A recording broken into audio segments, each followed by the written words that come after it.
শুরু করছি আজকের ভিডিও মাধ্যমিক টেস্ট প্রশ্ন উত্তর 2024। এর আগের যে পর্ব, আজকের পর্ব হচ্ছে 1B, ঠিক আছে, বিষয় ভৌত বিজ্ঞান।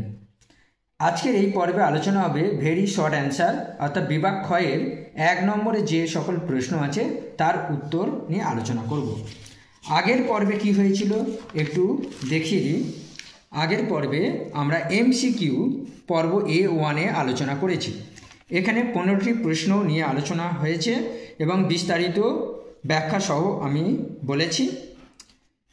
তোমরা যারা ভিডিওটি দেখেছো আশা করি প্রত্যেকেরই উপকার হবে এবং হয়েছে। আজকেও আমি এইভাবেই এই প্রশ্নগুলোর উত্তর করব। তোমরা মন দিয়ে শুনতে থাকো এবং ভিডিওটা পুরোটা দেখো। দেখো প্রশ্ন কি আছে। বিভাগ খ, নিম্নলিখিত প্রশ্নগুলির উত্তর দাও, বিকল্প প্রশ্নগুলি লক্ষণীয়। 2.1 বায়ুমণ্ডলের ওজোন স্তর ধ্বংসে কোন গ্যাস অনুঘটকের কাজ করে? এই বিষয়টা বলার আগে আমি বলি যে আমাদের যে বায়ুমণ্ডল আছে অনেকগুলো স্তর আছে, তো এদের মধ্যে একটি গুরুত্বপূর্ণ স্তর হলো ওজোন স্তর। এই ওজোন স্তরে কি থাকে না, ওজোন অণু থাকে। এই ওজোন যে স্তর আমাদের এই পৃথিবীকে রক্ষা করছে কিভাবে জানো তো? সূর্য থেকে অনেক রকম রশ্মি আছে, এদের মধ্যে একটা ক্ষতিকারক রশ্মি হলো আল্ট্রাভায়োলেট রে, অর্থাৎ অতি বেগুনি রশ্মি বা শর্ট ফর্ম UV রে।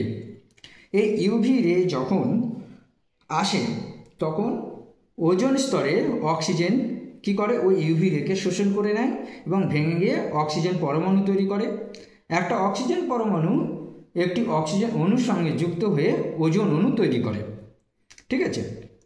তো এই যে আল্ট্রাভায়োলেট রেকে শোষণ করে নিচ্ছে, যদি শোষণ না করতো তাহলে কি হতো না, আল্ট্রাভায়োলেট রে অতি সক্রিয় এবং সেই ক্ষতিকারক রশ্মিটি আমাদের পৃথিবী পর্যন্ত যদি পুরোটাই চলে আসতো তাহলে আমাদের প্রাণী জগৎ বিপন্ন হতো।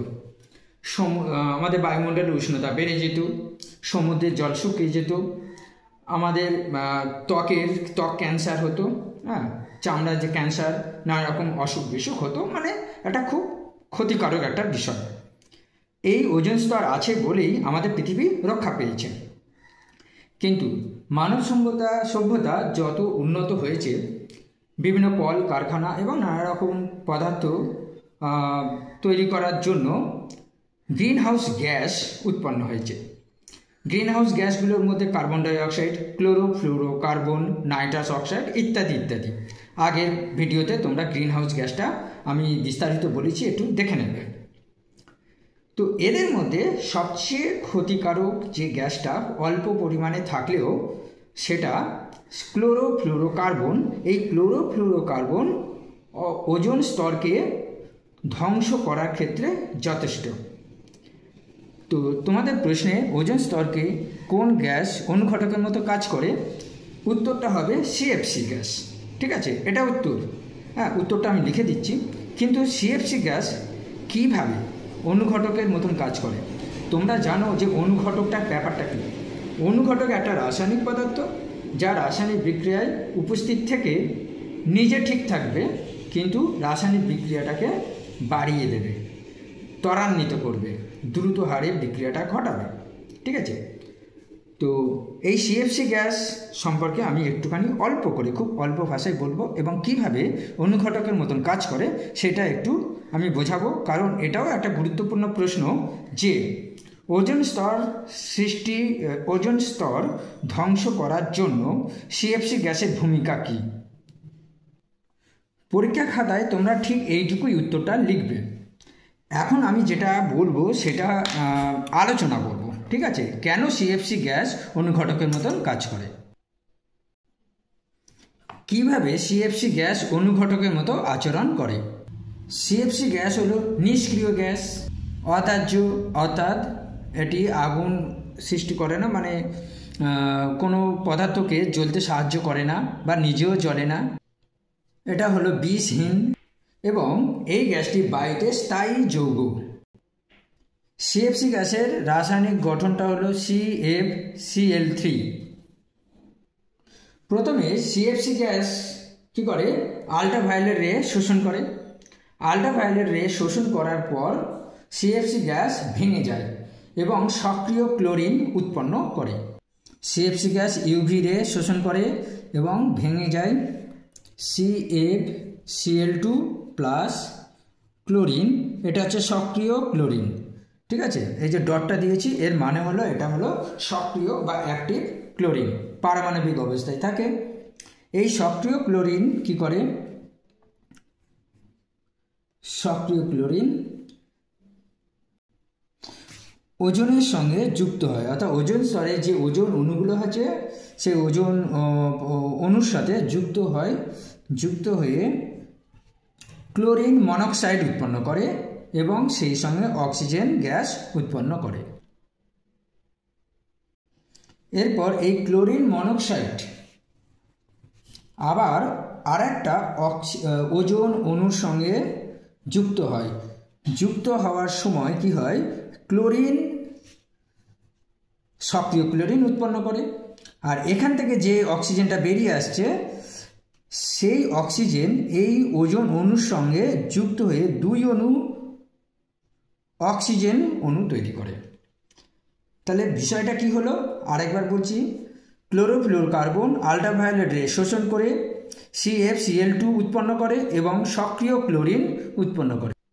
ঠিক আছে, এই সক্রিয় ক্লোরিন হচ্ছে ওজোন স্তর ধ্বংসের মূল হোতা, অর্থাৎ মূল কারণটাই হচ্ছে এই সক্রিয় ক্লোরিন। সক্রিয় ক্লোরিন একটি ওজোন অণুর সঙ্গে যুক্ত হয়ে এই ওজোন অণুকে ভেঙে দিয়ে একটা অক্সিজেন অণু তৈরি করে আর একটা অক্সিজেন পরমাণু তৈরি করে। এই অক্সিজেন পরমাণু এই সক্রিয় ক্লোরিনের সঙ্গে যুক্ত হয়ে ক্লোরিন মনোক্সাইড উৎপন্ন করে। এই ক্লোরিন মনোক্সাইড আবার কি করে, আবার একটা ওজোন অণুর সঙ্গে যুক্ত হয়।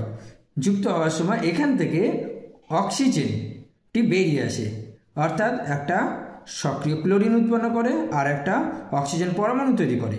এই অক্সিজেন পরমাণু ওজোন অণুর সঙ্গে যুক্ত হয়ে দুই অণু অক্সিজেন তৈরি করে এবং সক্রিয় ক্লোরিনটা আবার তৈরি হচ্ছে। এই সক্রিয় ক্লোরিন কি করছে, আবার 2 নম্বরটা ঘটাচ্ছে। তাহলে দেখা গেল যে সিএফসির কাজটাই হলো সক্রিয় ক্লোরিন তৈরি করা। সেই সক্রিয় ক্লোরিন চক্রাকারে এই বিক্রিয়াটাকে ক্রমবর্ধমান করতে থাকে। একটা ওজোন স্তরে এরকম কোটি কোটি ওজোন অণু আছে, এইভাবে যদি ওজোন অণু ভাঙতে থাকে তাহলে কিন্তু ওজোন স্তর পাতলা হতে থাকবে এবং ওজোন স্তর পাতলা হওয়াকেই বলা হচ্ছে ওজোন গর্ত বা ওজোন হোল, যা আমাদের পৃথিবী ভয়ানক ক্ষতির সম্মুখীন হচ্ছে। অর্থাৎ এইভাবে চক্রাকারে চলতে থাকে। একটা ক্লোরোফ্লোরোকার্বনই যথেষ্ট একটা বড় বিক্রিয়াকে চালিয়ে যাওয়ার জন্য। সেই জন্যই বলা হচ্ছে যে এখানে কিন্তু মূল কারণ হচ্ছে সক্রিয় ক্লোরিন। শুধু সিএফসি স্টার্ট দিয়ে দিয়েছে, গাড়িটাকে যা স্টার্ট করে ছেড়ে দিয়েছে, গাড়িটা চলতে থাকছে, অর্থাৎ বিক্রিয়াটা চলতে থাকে। সেই জন্যে বলা হচ্ছে বায়ুমণ্ডলে ওজোন স্তর ধ্বংসে সিএফসি গ্যাস অনুঘটকের কাজ করে থাকে। পরীক্ষা খাতায় এত কিছু লেখার দরকার নেই, কারণ তোমাদের তো শুধুমাত্র শর্ট প্রশ্ন নিয়ে আলোচনা হচ্ছে। আমি এটা কারণটা ব্যাখ্যা করলাম, একটু আলোচনা করলাম, হ্যাঁ, যাতে তোমরা ব্যাপারটা বুঝতে পারো। তাছাড়া এটা অন্য একটা প্রশ্নের উত্তর, সেটা হচ্ছে যে সিএফসি গ্যাস কিভাবে ওজোন স্তর ধ্বংস করে। হ্যাঁ, তোমরা যে কোনো বইতে পেয়ে যাবে, আমি শুধু ব্যাখ্যাটা বোঝালাম। দ্বিতীয় প্রশ্ন, এলপিজি এর তাপন মূল্য 50 কিলো জুল পার গ্রাম, এর অর্থ কি? এর অর্থ হলো এই যে পার গ্রামটা দেখতে পাচ্ছ, অর্থাৎ 1 গ্রাম এলপিজি গ্যাসকে সম্পূর্ণভাবে যদি দহন করি তাহলে 50 কিলো জুল তাপ শক্তি উৎপন্ন হবে। এইটা কিন্তু কেজে অর্থাৎ কিলো জুল, ঠিক আছে। অর্থাৎ এই যে কিলো জুল সেটা লিখে দিলাম কিলো জুল, ওকে। এর সঙ্গে অথবা আছে কোল বেড থেকে কোন জ্বালানি গ্যাস আহরণ করা হয়। অ্যাকচুয়ালি কোল বেড এটা হচ্ছে কোল বেড মিথেন, ঠিক আছে। তো কয়লার যে মিথেন, অর্থাৎ বইয়েতে দেখাচ্ছি কয়লা খনির মিথেন, যেটাকে বলা হচ্ছে কোল বেড মিথেন, CBM হয়েছে। তো হলো কয়লা খনি থেকে উৎপন্ন এক প্রকারের প্রাকৃতিক গ্যাস, যা কয়লার ওপরে একটি পাতলা স্তর রূপে সঞ্চিত থাকে। কয়লা খনির এই যে মিথেন, এতে খুব অল্প পরিমাণে প্রোপেন বা বিউটেন থাকে এবং কার্বন ডাইঅক্সাইড থাকে। এটাও একটা শক্তির উৎপন্ন হওয়ার একটা উৎস। তাহলে কোল বেড থেকে মিথেন গ্যাস আহরণ করা হয়। ওকে, আচ্ছা, যেটা উত্তর হবে তার তলে তোমরা একটু আন্ডারলাইন দিয়ে দেবে। এতে কি হবে, এক্সামিনারের চোখে পড়বে এবং খাতা দেখতে সুবিধা হবে। 3 নম্বর প্রশ্ন, আদর্শ গ্যাসের পরম শূন্য উষ্ণতায় আয়তন কত হয়? খুব ভালো প্রশ্ন। উত্তর, আদর্শ গ্যাসের পরম শূন্য উষ্ণতায় আয়তন 0। কেন 0 হলো তার ব্যাখ্যা আমি দিচ্ছি। তোমাদের বলছি, এখানে যে ব্যাখ্যা বা আলোচনা করছি সেইগুলো লেখার দরকার নেই, শুধু তোমাদের ব্যাপারটা বোঝানোর জন্য আমি করছি। দেখো, চার্লসের সূত্র থেকে আমরা সূত্রটা কি দেখেছি। চার্লসের সূত্র আমরা জানি, ভিটি অর্থাৎ টি উষ্ণতায় ওই গ্যাসের আয়তন V T equal to 0 degree Celsius উষ্ণতায় ওই গ্যাসের আয়তন V0 ইন্টু 1 প্লাস T/273। এই হচ্ছে ফর্মুলা, এত সিসি, ঠিক আছে। এখন পরম শূন্য উষ্ণতার মান কত? -273 ডিগ্রি সেলসিয়াস। এটা মুখস্থ রাখবে। এখানে এই মানটা আমি বসিয়ে দেবো, V0 ইন্টু 1, টি এর মান কত? -273, তাহলে -273, নিচে 273। ওকে, এত সিসি। এটা যদি কেটে যায় তাহলে 1 হলো, তাহলে V0 ইন্টু 1 - 1, তাহলে কত হলো? 1 থেকে 1 বাদ দিলে হয় 0, ইকুয়াল টু যে কোনো সংখ্যাকে বা যে কোনো এই যে V0 আছে, একে যদি তুমি 0 দিয়ে গুণ করো তাহলে উত্তরটা 0 হবে, 0 সিসি। সেই জন্যে আদর্শ গ্যাসের পরম শূন্য উষ্ণতায় আয়তন 0 হয়। ওকে, প্রশ্নটা এইভাবেও থাকতে পারে যে দেখাও যে পরম শূন্য উষ্ণতায় কোনো আদর্শ গ্যাসের আয়তন 0 হয়, সেটা অঙ্কটা দিতে পারে, তখন এইটা করতে হবে। 2.4 সর্বজনীন গ্যাস ধ্রুবক R এর এসআই একক লেখো। যে কোনো বইতে তোমরা পেয়ে যাবে। এটা কি হবে উত্তরটা? জুল পার মোল পার কেলভিন। এই এককটা তোমাদের কিন্তু মুখস্থ রাখতে হবে, ঠিক আছে। আচ্ছা, এককটা কিভাবে এলো আমি তার ব্যাখ্যা দেব, নিশ্চয়ই ব্যাখ্যাটা দেব কেন হলো এই এককটা, কিন্তু তোমাদের এটা মুখস্থ রাখতে হবে। কারণ কেন এই এককটা হলো যদি তুমি পরীক্ষার খাতায় বার করতে যাও প্রচুর সময় নষ্ট হবে, পাবে তো 1 নাম্বার। তাই এই এককটা পুরো মুখস্থ রাখতে হবে। আর এই এককটা কিভাবে তৈরি হলো আমি ব্যাখ্যা করে দেখাচ্ছি। আদর্শ গ্যাসের সমীকরণটি হলো PV ইকুয়াল টু nRT। ওকে, এখানে আমরা আরটা বার করব, R ইকুয়াল টু PV/NT। ওকে, তো আর এর একক বার করতে গেলে তাহলে P এর একক, V এর একক, N এর একক এবং T এর একক লিখতে হবে।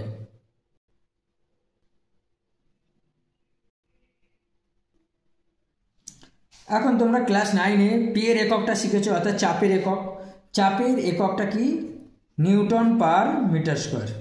তাহলে এখানে নিউটন পার মিটার স্কোয়ার বসিয়ে দাও, গুণ V এর একক কি? V হচ্ছে আয়তন, আয়তনের এককটা কি হবে না দৈর্ঘ্য তার কিউব, অর্থাৎ L কিউব। তাহলে L কিউব বসিয়ে দিলাম। সরি, এখানে V এর একক, L হচ্ছে মাত্রা, তাহলে মিটার কিউব হবে, কারণ দৈর্ঘ্যের একক হচ্ছে মিটার, তাহলে মিটার কিউব হবে।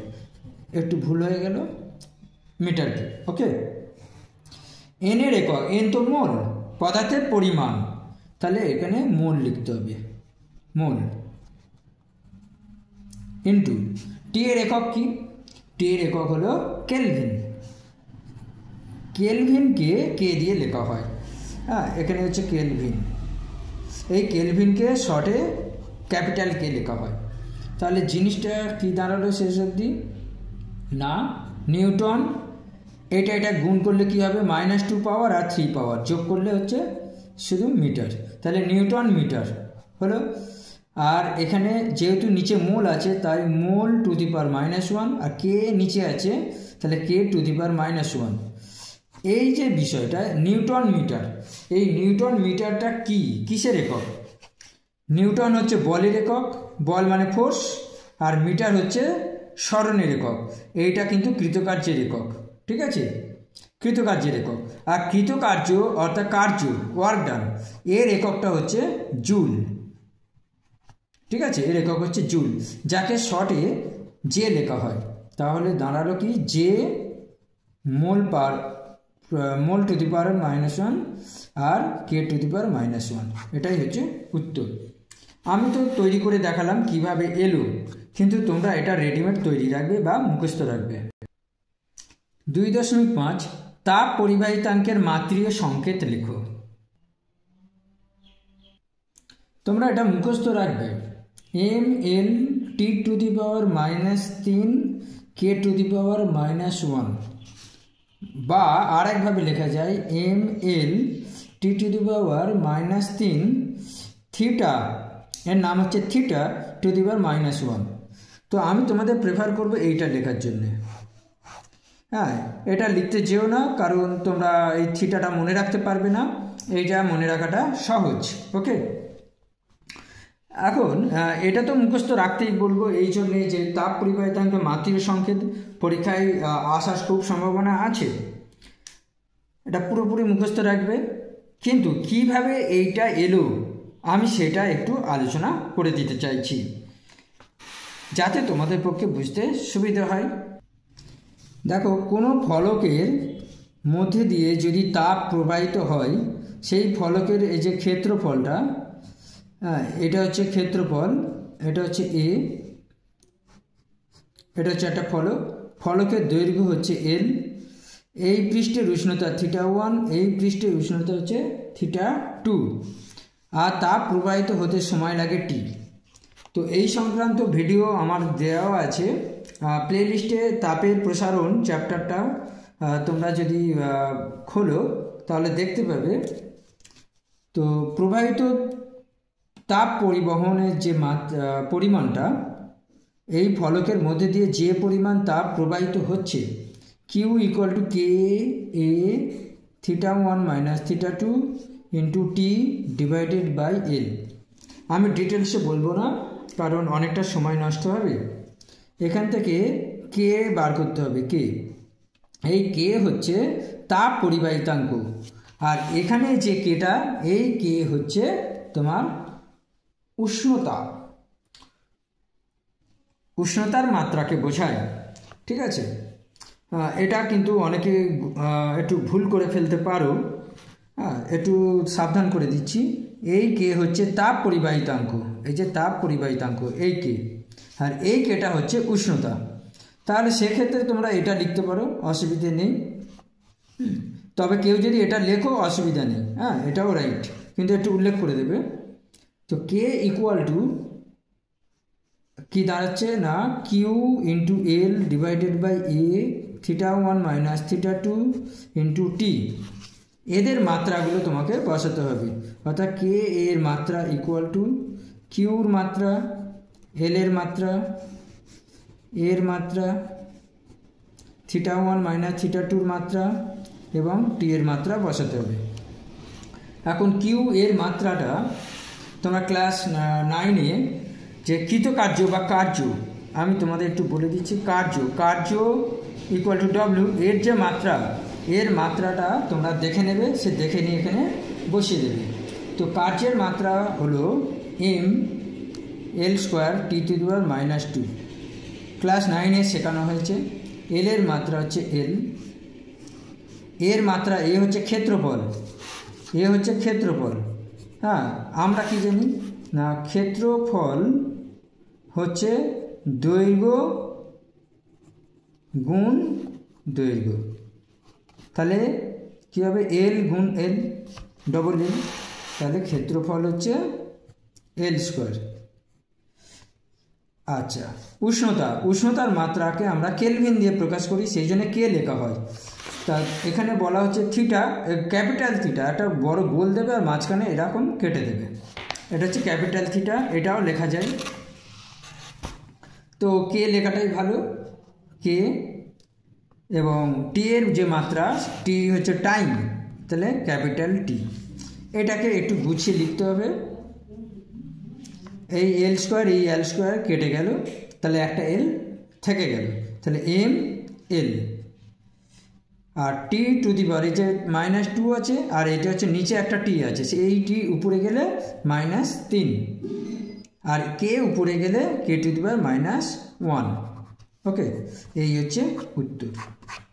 দেখিয়ে দিলাম কিভাবে হলো, তবে আমি বলবো একেবারে মুখস্থ রাখো, হ্যাঁ, ভুল না হয়। 2.6 একটি প্রিজমের কয়টি আয়তাকার তল আছে? আমি একটি প্রিজমের ছবি আঁকছি। এটা হলো একটা ত্রিভুজের আকার, ঠিক আছে।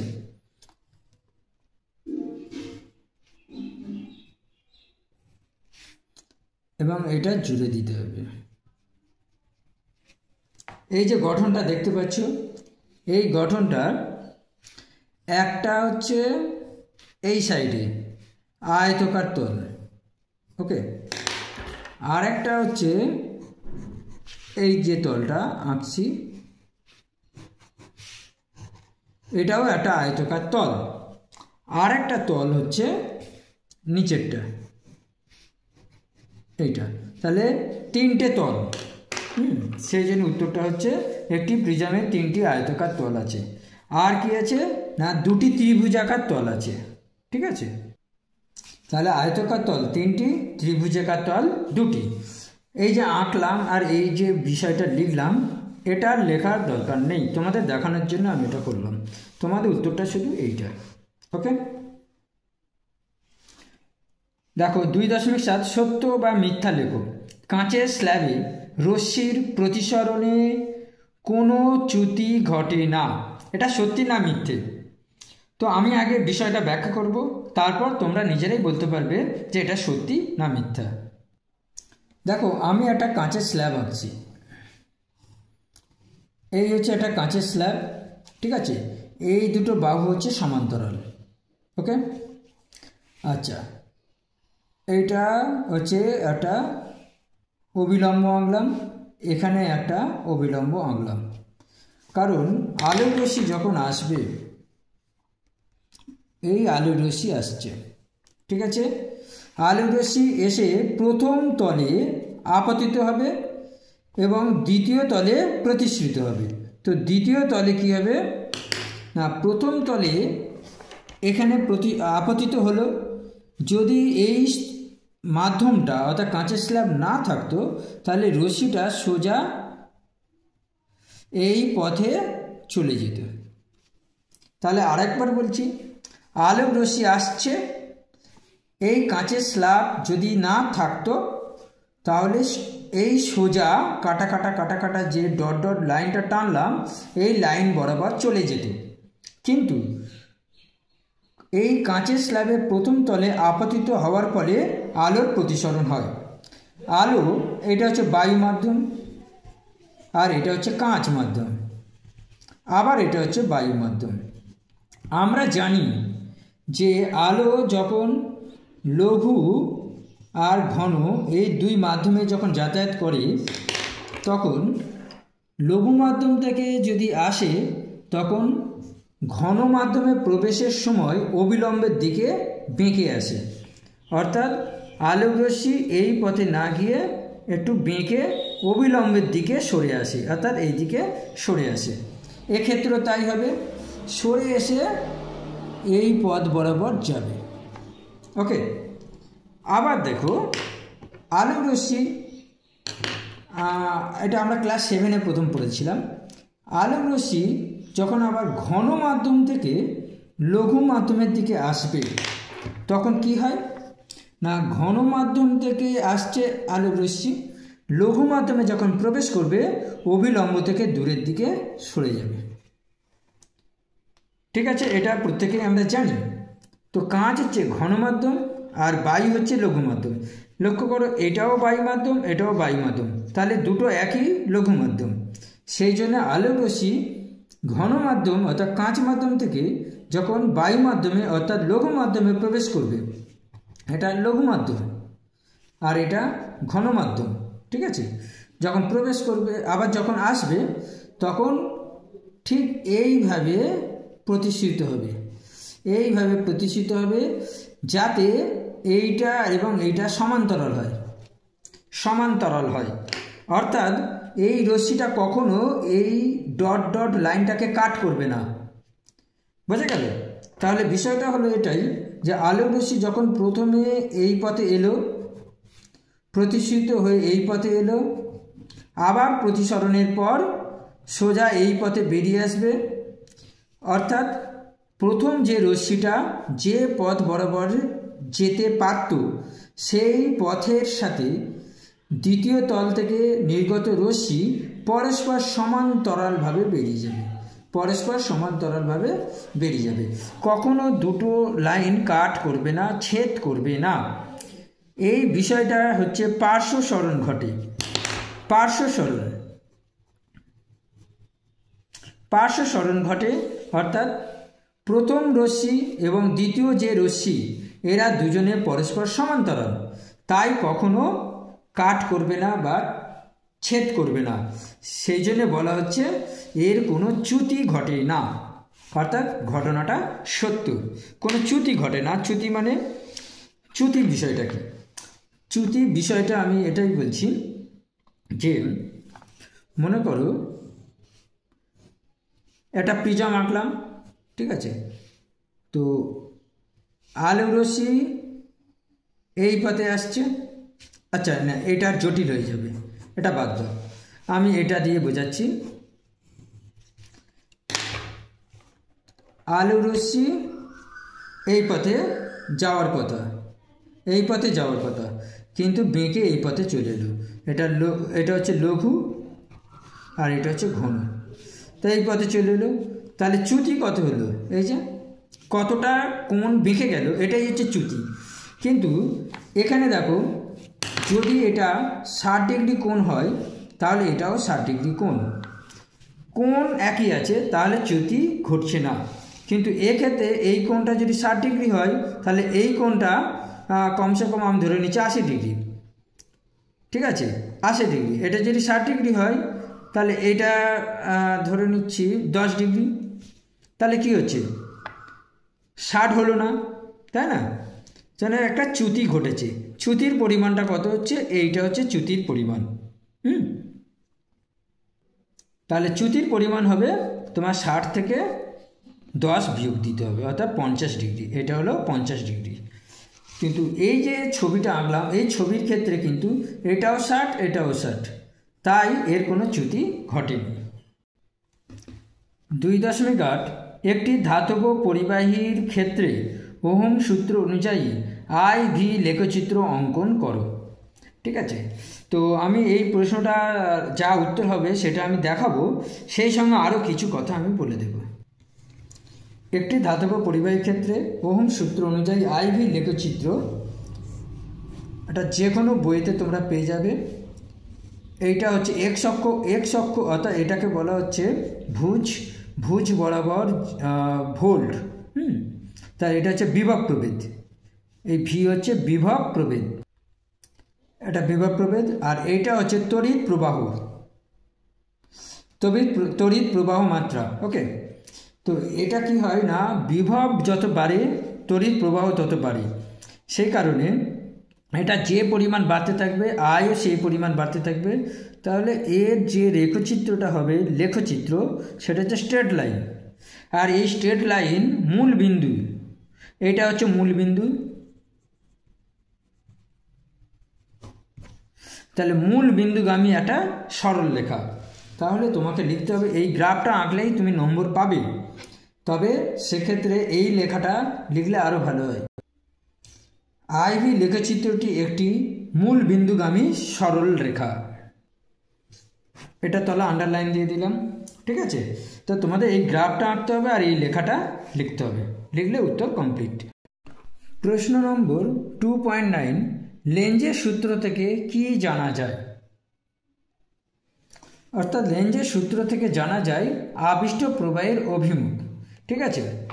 আমরা ফ্যারাডের প্রথম সূত্র থেকে এটাই জেনেছি যে, কি জেনেছিলাম না, একটা বদ্ধ লুপ নেওয়া হলো, তামার তারের তৈরি একটা বদ্ধ লুপ। সেই বদ্ধ লুপের মধ্যে দিয়ে যদি আমি একটি দণ্ডচুম্বককে মুভ করাই, তাহলে চুম্বক প্রবাহ পরিবর্তন ঘটবে এবং সেই সাথে এই বদ্ধ কুণ্ডলীতে তড়িৎচালক বল আবিষ্ট হবে এবং তড়িৎ প্রবাহ সৃষ্টি হবে। যে তড়িৎ প্রবাহটা সৃষ্টি হয় সেটাকেই বলা হচ্ছে আবিষ্ট প্রবাহ। অর্থাৎ দণ্ডচুম্বকটাকে যখন আমি এই বদ্ধ কুণ্ডলীর ভেতর দিয়ে নিয়ে যাওয়ার চেষ্টা করব, তখন একটা তড়িৎচালক বল আপনা আপনি তৈরি হবে এই বদ্ধ কুণ্ডলীতে এবং সেই সাথে তড়িৎ প্রবাহের সৃষ্টি হবে। আর যতক্ষণ আমি এই চুম্বকটাকে নিয়ে যেতে থাকবো, যতক্ষণ নিয়ে যেতে থাকবো বা আবার ব্যাক করে আনতে পারবো, ততক্ষণ চুম্বক প্রবাহের পরিবর্তন চলতে থাকবে এবং আবিষ্ট তড়িৎচালক বল এবং আবিষ্ট তড়িৎ প্রবাহ ততক্ষণ স্থায়ী থাকবে। এটা ফ্যারাডের প্রথম সূত্র বলছে। আর ফ্যারাডের দ্বিতীয় সূত্র থেকে কি জানা যায় না, এই যে আবিষ্ট তড়িৎচালক বল তার মান কত হবে সেটা জানা যায়। আমাদের আলোচনার বিষয় হচ্ছে লেঞ্জের সূত্র। এই লেঞ্জের সূত্রের সাহায্যে জানতে পারবো যে তড়িৎ প্রবাহ সৃষ্টি হবে এই বদ্ধ কুণ্ডলীতে, তার অভিমুখ কোন দিকে হবে, নিচ থেকে ওপরের দিকে নাকি উপর থেকে নিচের দিকে, এইটা জানতে হবে। তো বিষয়টা প্র্যাকটিক্যালি করে দেখাতে পারলে খুব ভালো হতো। এঁকে দেখানোটা একটু মুশকিল, তবু আমি আমার মতন বোঝানোর চেষ্টা করছি। দেখো, এখানে একটা দণ্ডচুম্বক আছে, দণ্ডচুম্বকে এটা হলো এন মেরু, এটা হলো এস মেরু, ওকে। এই দণ্ডচুম্বকটা যখনই এখানে মুভ করবে, তখন এই বদ্ধ কুণ্ডলীতে তড়িৎ প্রবাহটা এমনভাবে হবে যাতে এইখানটা মানে এই দণ্ডচুম্বকে এন মেরুর যে সামনে যে ফেসটা পড়বে, অর্থাৎ এই রিংয়ের তো দুটো সাইড, এই রিংয়ের একটা হচ্ছে এটা বাম সাইড আর এটা হচ্ছে ডান সাইড। তো বাম সাইড হচ্ছে এটা, তো বাম সাইডে তড়িৎ প্রবাহের অভিমুখটা এমন হবে যাতে এখানে একটা উত্তর মেরু সৃষ্টি হয়। উত্তর মেরু সৃষ্টি হয় কেন? উত্তর মেরু সৃষ্টি হবে, এখানে উত্তর মেরু আর এখানে যদি উত্তর মেরু সৃষ্টি হয় তাহলে কি হবে, এই দণ্ডচুম্বককে যেতে বাধা দেবে। লেঞ্জের সূত্র তো তাই বলছে। তো লেঞ্জের সূত্র কি বলছে আমরা একটু লেঞ্জের সূত্রটা দেখে নিই, দেখে নাও তাহলে একটু মনে পড়বে। তড়িৎচুম্বকীয় আবেশের ফলে সৃষ্ট আবিষ্ট তড়িৎ প্রবাহের অভিমুখ এমন হয় যে এটি নিজের সৃষ্টির কারণকে বাধা দেবে। অর্থাৎ এই যে নিজের সৃষ্টির কারণ মানে কি, কে নিজের সৃষ্টিটা কে? তড়িৎ প্রবাহের সৃষ্টি। তড়িৎ প্রবাহ সৃষ্টি হবে কেন?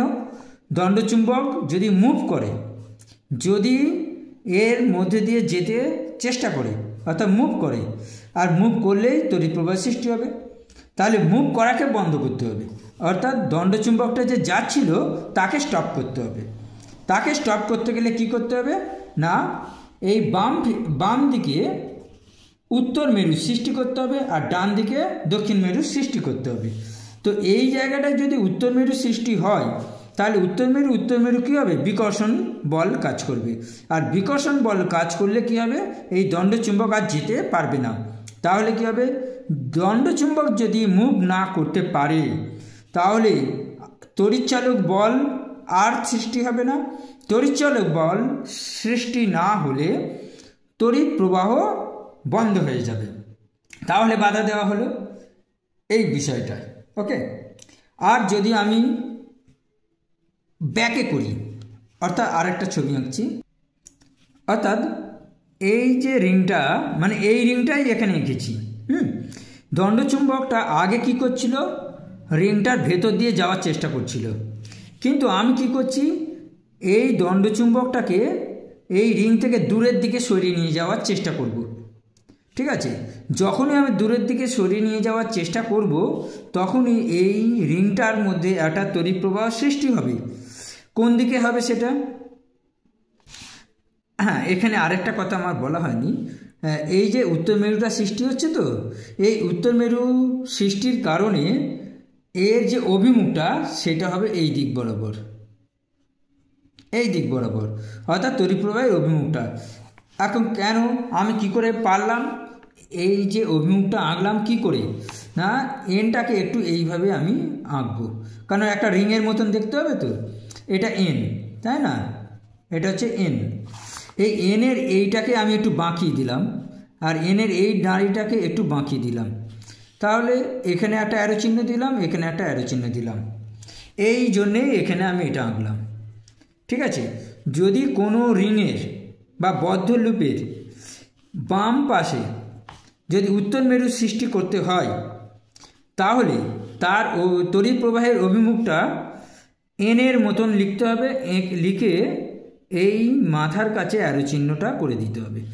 তাহলে যখন দণ্ডচুম্বককে রিংটার বাম দিক থেকে নিয়ে এসে আমি প্রবেশ করানোর চেষ্টা করব, তখন এই বদ্ধ লুপে বাম দিকে উত্তর মেরু সৃষ্টি করতে হবে, এবং তার জন্য তড়িৎ প্রবাহের অভিমুখ হবে ঠিক এই রকম, অর্থাৎ তড়িৎ প্রবাহের অভিমুখ এখান থেকে নিচ থেকে উপরের দিকে, আর এখানে উপর থেকে নিচের দিকে যদি হয়, তাহলে এই দণ্ডচুম্বকটা আর রিংয়ের ভেতর দিয়ে যেতে পারবে না, অর্থাৎ বাধা পেল। এবারে আমি যদি দণ্ডচুম্বকটাকে ফিরিয়ে নিয়ে আসি, অর্থাৎ রিং থেকে দূরে সরিয়ে নিই, এটা রিংয়ের দিকে, এটা রিং থেকে দূরে সরিয়ে নিই, তাহলে কি হবে, চেষ্টা করা হবে যে এই বদ্ধ কুণ্ডলিতে তড়িৎ প্রবাহের অভিমুখ এমনভাবে হবে যাতে এখানে একটা এস মেরু তৈরি হয়, অর্থাৎ বাম দিকে এস মেরু আর ডান দিকে এন মেরু তৈরি হবে।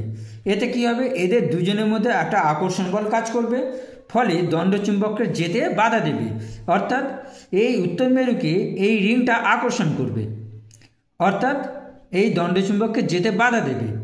যদি বাধা পায় দণ্ডচুম্বক, তাহলে আর মুভ করবে না, আর মুভ যদি না করে তাহলে তড়িৎ চালক বল সৃষ্টি হবে না, বন্ধ হয়ে যাবে, এবং তড়িৎ প্রবাহ যেটা সৃষ্টি হয়েছিল সেটাও বিলুপ্ত হবে।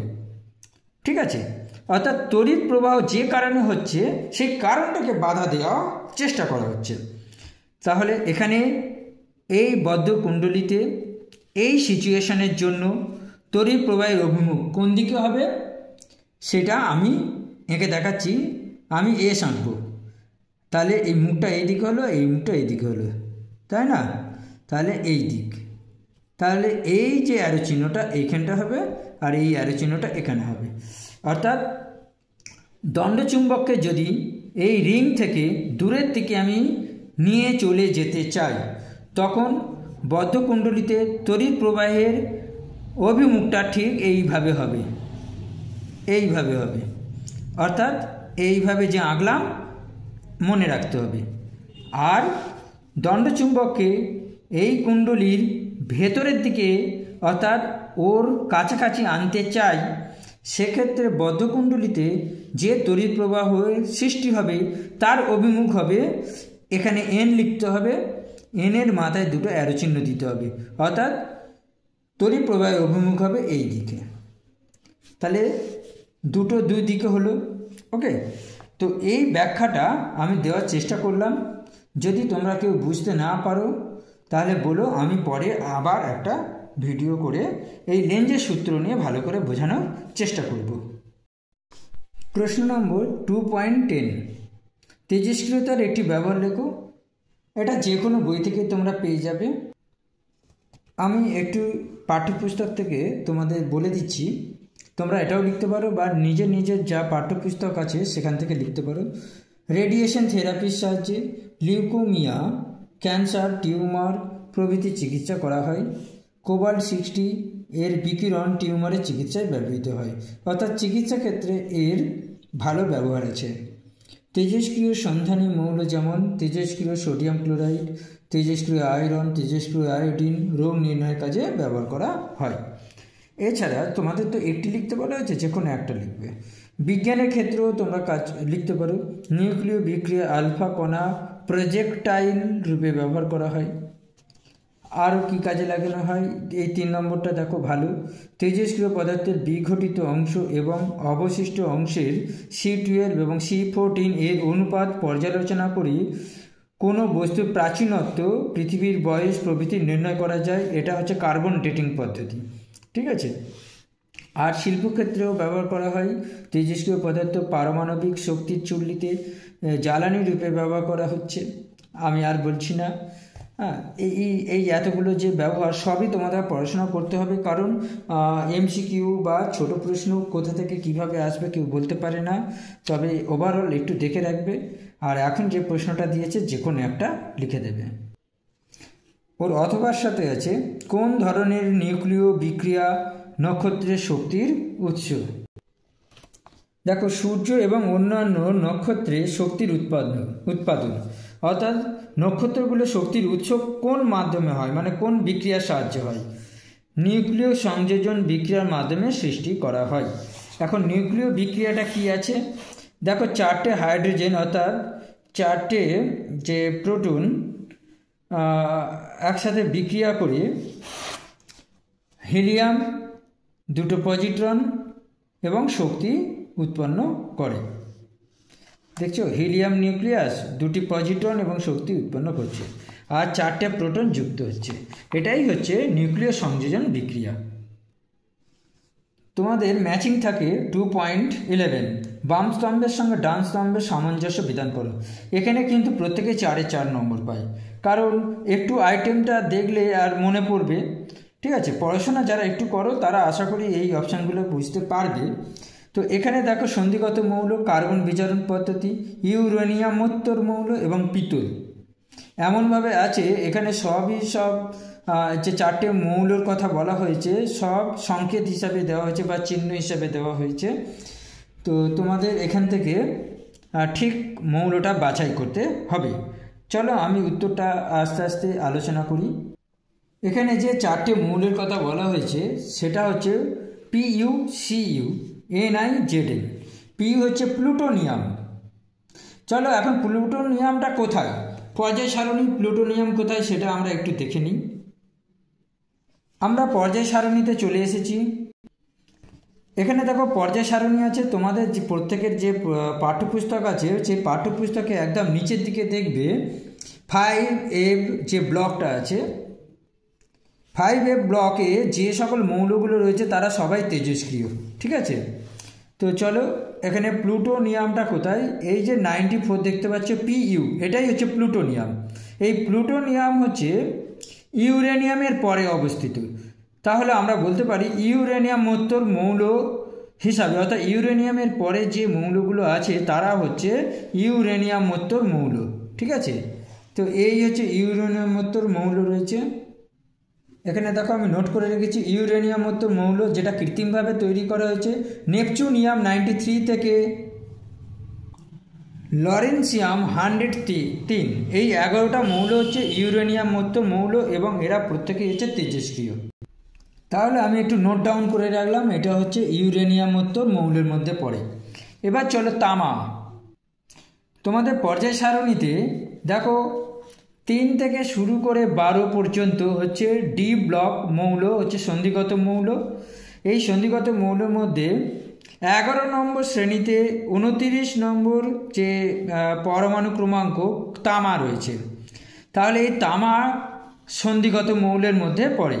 ঠিক আছে, সেই সঙ্গে নিকেল আছে, নিকেল সন্ধিগত মৌলের মধ্যে পড়ছে।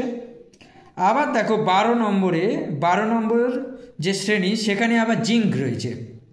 তবে আধুনিক সংজ্ঞা অনুযায়ী বা আধুনিক মতামত অনুযায়ী এই জিঙ্ক ক্যাডমিয়াম আর হচ্ছে মার্কারি কিন্তু সন্ধিগত মৌলের মধ্যে ধরা হয় না, যদিও সেটা একটু কনফিউজিং। তো আমাদের এই যে নিকেল, তামা এবং জিঙ্ক, এই তিনটে নিয়েই আমরা কনফিউশনের মধ্যে আছি যে কোনটা সন্ধিগত মৌলের মধ্যে ফেলবো। অর্থাৎ এই আলোচনা থেকে আমরা একটা জিনিস স্পষ্ট বুঝতে পারলাম যে প্লুটোনিয়াম সেটা কিন্তু ইউরেনিয়াম মুক্ত মৌল, আর তামা, নিকেল, জিঙ্ক তিনজনেই হচ্ছে সন্ধিগত মৌলের ব্লকের মধ্যেই থাকছে। তো এখান থেকে আমাকে দেখতে হবে যে অন্য অপশানগুলো কি আছে। যেমন ধরো নিকেলটা সন্ধিগত মৌল, তামাও সন্ধিগত মৌল, জিঙ্কটাও দেখছি সন্ধিগত মৌলের মধ্যে আছে। তাহলে এইটা একটা কনফিউশন, ঠিক আছে? প্রত্যেক স্টুডেন্ট কনফিউজড হয়ে যাবে যে এই তিনটেই তো সন্ধিগত মৌল, তাহলে কি করব? ঠিক আছে, চলো কার্বন বিজারণ পদ্ধতি। কার্বন বিজারণ পদ্ধতি আমরা কি পড়াশোনা করেছি? ধাতুবিদ্যা অধ্যায়ে ধাতু সক্রিয়তা শ্রেণী ও ধাতু নিষ্কাশনের নীতি, এই যে পোর্শনটাই কার্বন বিজারণ পদ্ধতি। তো যারা একটু পড়াশোনা করো তারা এই পোর্শনটা কোথায় আছে চট করে বার করতে পারবে। এই কার্বন বিজারণ পদ্ধতির সাহায্যে যে সকল ধাতুকে নিষ্কাশন করা হয় তাদের মধ্যে আছে জিঙ্ক, আয়রন, টিন এবং লেড।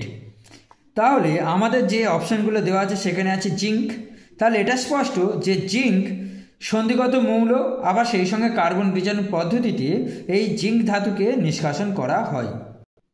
তাহলে আমরা এই জিঙ্কের ক্ষেত্রে কি লিখতে পারি? কার্বন বিজারণ পদ্ধতি। তাহলে এখান থেকে আমরা এটা নির্বাচন করলাম এবং সেটা জিঙ্ক লিখে দিলাম। ক্লিয়ার? তাহলে জিঙ্ক হয়ে গেল, প্লুটোনিয়াম হয়ে গেল, পরে রইল তামা এবং নিকেল। তো পিতলে চলে যাও। পিতল কোথায় পাবো? সংকর ধাতু। দেখো ওই ধাতুবিদ্যাতে যে সংকর ধাতুগুলো আমরা যে পোর্শনটা রয়েছে সেটা পিতলে আছে তামা আছে, জিঙ্ক আছে, এই দুটোই হবে। কিন্তু জিঙ্ক অলরেডি কার্বন বিজারণ পদ্ধতি অপশানে চলে গেছে, তাহলে পড়ে রইল হচ্ছে তামা, তাহলে পিতল হবে তামা।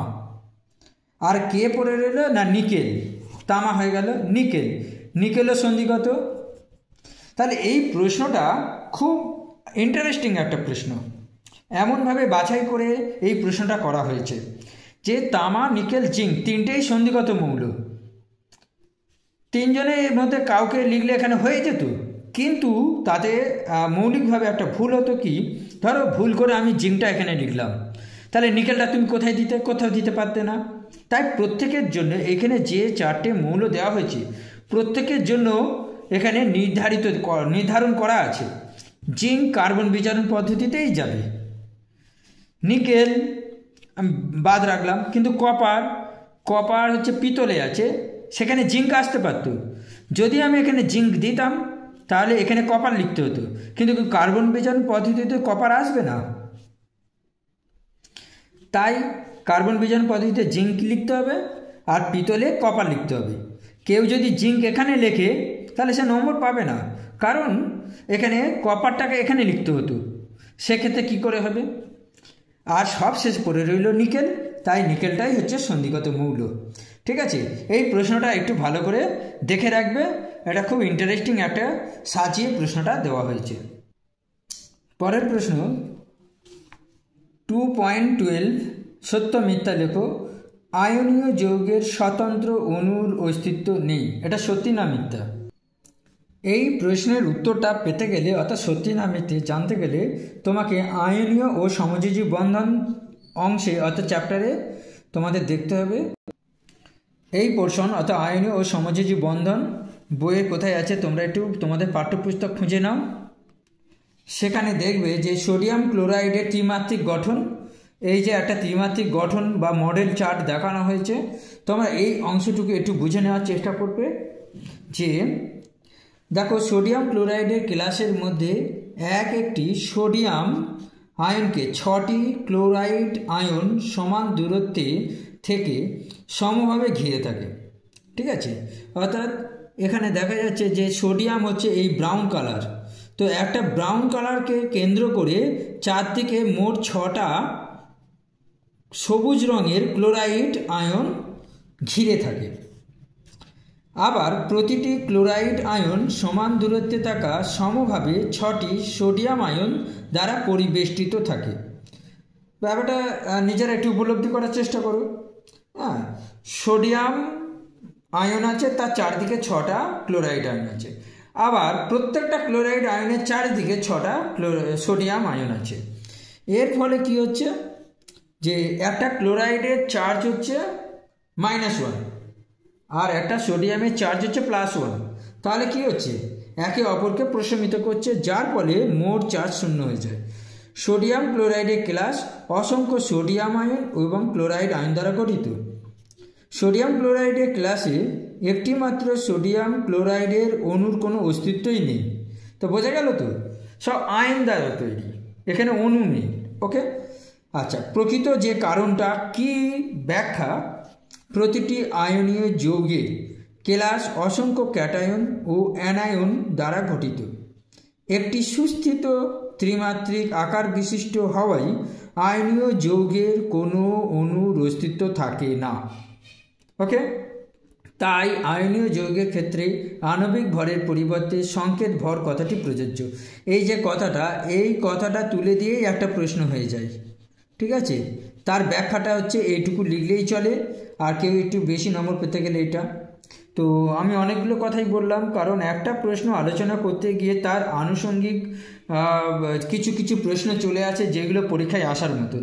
হ্যাঁ, আর একটা কথা, যে সোডিয়াম ক্লোরাইডে আণবিক ভর 58.5 না বলে সংকেত ভর 58.5 বলা হয়, কেন ব্যাখ্যা করো।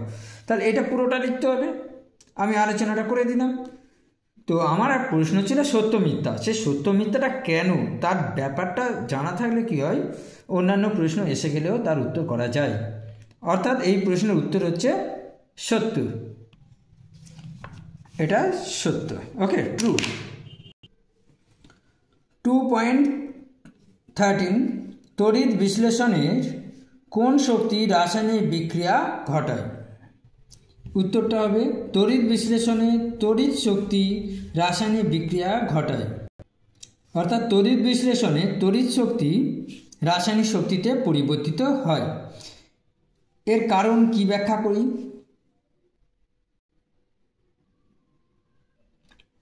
দেখো, এটা পজিটিভ, এটা নেগেটিভ, তাই তো। এটা একটা ব্যাটারি, এই ব্যাটারি পজিটিভ মানে এটা হচ্ছে অ্যানোড, আর এটা নেগেটিভ, তার মানে এটা হলো ক্যাথোড। যখনই কারেন্টটা এখান থেকে যাবে, এখান থেকে কারেন্ট প্রবাহিত হবে, ঠিক আছে। তো এর মধ্যে যে সোডিয়াম ক্লোরাইড ছিল, সেই সোডিয়াম ক্লোরাইড দ্রবীভূত হয়ে ভেঙে যাবে সোডিয়াম ক্যাটায়ন এবং ক্লোরাইড অ্যানায়ন, ঠিক আছে। দ্রবীভূত অবস্থায় সোডিয়াম ক্লোরাইড সোডিয়াম ক্যাটায়ন এবং ক্লোরাইড অ্যানায়নে পরিণত হবে। ওকে, যদি আমি কারেন্ট না পাঠাই তাহলে এরা ক্যাটায়ন এবং অ্যানায়ন হিসাবে ঘুরে এক জায়গাতে স্থির হয়ে থাকবে। কিন্তু যখনই এই ব্যাটারির মাধ্যমে কারেন্ট প্রবাহিত হবে, কি কারেন্ট, ডিসি কারেন্ট, যখন ডিসি কারেন্ট প্রবাহিত হবে তখন এই সোডিয়াম ক্যাটায়ন এই দিকে মুভ করবে আর ক্লোরাইড অ্যানায়ন এদিকে মুভ করবে। যখনই সোডিয়াম ক্যাটায়ন মুভ করছে, ক্লোরাইড অ্যানায়ন মুভ করছে এইদিকে উল্টো দিকে, তখনই রাসায়নিক বিক্রিয়াটা শুরু হবে, বা রাসায়নিক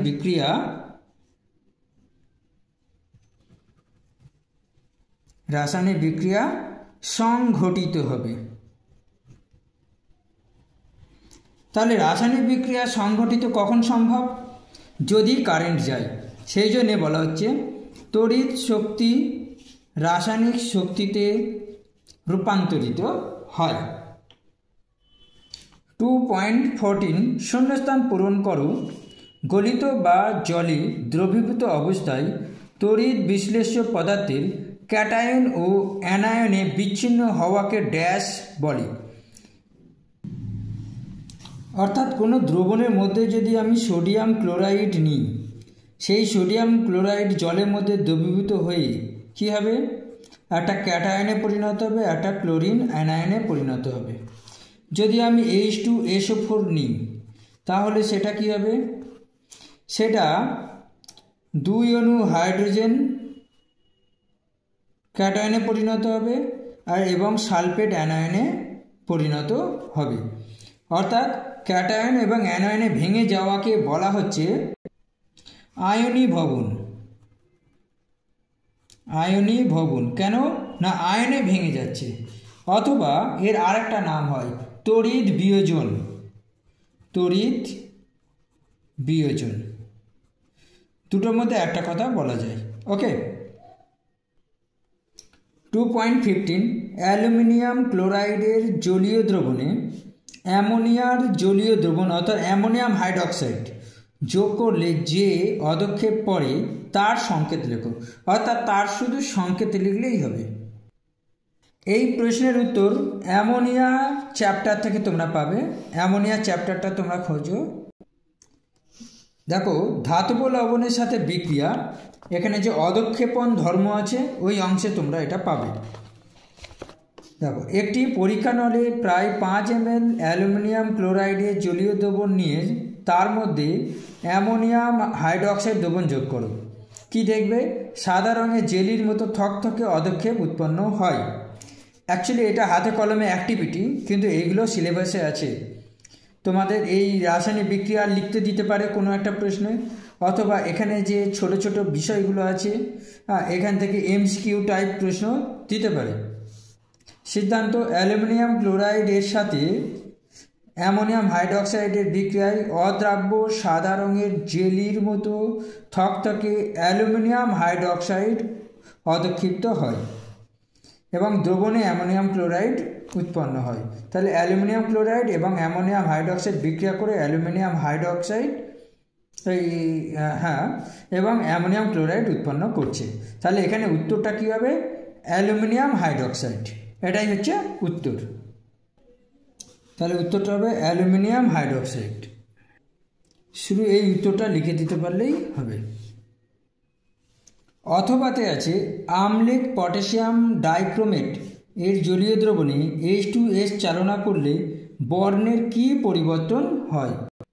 এই প্রশ্নের উত্তর তোমরা হাইড্রোজেন সালফাইডের পরীক্ষাগারের যে প্রস্তুতি ওই পোর্শনটা বার করো এবং দেখবে আম্লিক পটাশিয়াম ডাইক্রোমেটের দ্রবণের বিজারণ এই অংশে, অর্থাৎ যে রাসায়নিক ধর্ম আছে ওই অংশে তোমরা এটা পাবে। উত্তরটা হয়তো আমি 5 সেকেন্ডে দিয়ে দিতে পারতাম যে দ্রবণের বর্ণ কমলা থেকে সবুজ বর্ণে পরিণত হয়। উত্তরটা আমি লিখে দিচ্ছি, কি লিখতে হবে।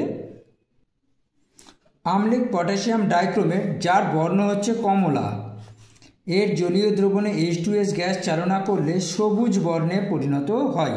এটাই উত্তর তোমাদের লিখতে হবে। এবারে তোমাদের বইতে কোথায় আছে সেটা আমি দেখিয়ে দিচ্ছি। একটু আগে আমি এটাই বলছিলাম যে লঘু সালফিউরিক অ্যাসিড মিশ্রিত কমলা বর্ণের পটাশিয়াম ডাইক্রোমেট দ্রবণে হাইড্রোজেন সালফাইড গ্যাস পাঠালে পটাশিয়াম ডাইক্রোমেটকে সবুজ বর্ণের বা সবুজ রঙের ক্রোমিক সালফেটে বিচারিত করে এবং নিজে হলুদ বর্ণের সালফারে পরিণত হয়। অর্থাৎ ক্রোমিক সালফেটের জন্যই দ্রবণটা সবুজ হয়। ঠিক আছে? আর সালফার যেহেতু একটু অল্প থাকে সেই জন্যে সবুজটা একটু ঘোলাটে হয়ে যায়। এই যে এটা যে বিজারণ যে একটা বিক্রিয়া, এই বিক্রিয়াটা কিন্তু খুব ইম্পর্ট্যান্ট, এটা তৈরি রাখবে এবং রাসায়নিক বিক্রিয়াটা একটু কঠিন, তো এই বিক্রিয়াটা কিন্তু তৈরি রাখবে। মিউরিয়েটিক অ্যাসিডের সংকেত কি?